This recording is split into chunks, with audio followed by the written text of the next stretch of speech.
Israel targeted an important Syrian military installation near the Syrian Golan Heights border early on Wednesday morning, Damascus State Television reported. According to the Syrian Arab news agency report, the country's air defenses thwarted the strike on a control center in Tal al-Hara, shooting down a number of missiles. The missile attack reportedly damaged two radar systems at the site, and Israel then allegedly conducted an electronic war in which Syrian radars were subjected to interference, Sana added. No Israeli source corroborated the report.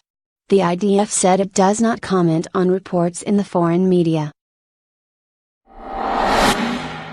Russia intercepted US and Swedish reconnaissance aircraft over the Baltic Sea on Monday, the Russian Ministry of Defense announced, the latest in a series of similar encounters occurring at a time of heightened tensions between Washington and Moscow.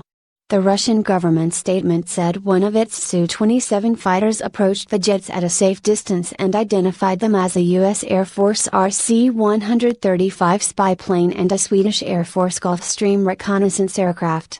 The RC-135 is a reconnaissance aircraft used primarily for intelligence collection purposes. The Su-27 pilot reported on the identification of foreign reconnaissance aircraft and accompanied them, preventing violations of the Russian airspace borders in compliance with all necessary security measures, the Russian statement said. The Russians also released what they said was a video of the interception. A U.S. military official confirmed the encounter, but said it was safe and professional. A RC-135 was flying a routine mission in international airspace over the Baltic Sea. It was intercepted by a Russian Federation Su-27 aircraft.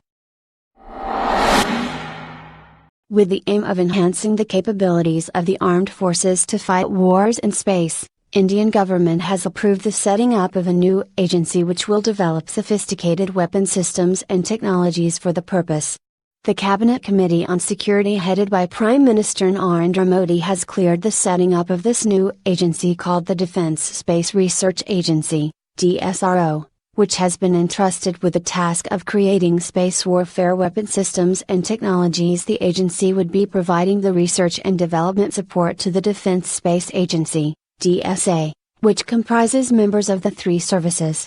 The DSA has been created to help the country fight wars in the space.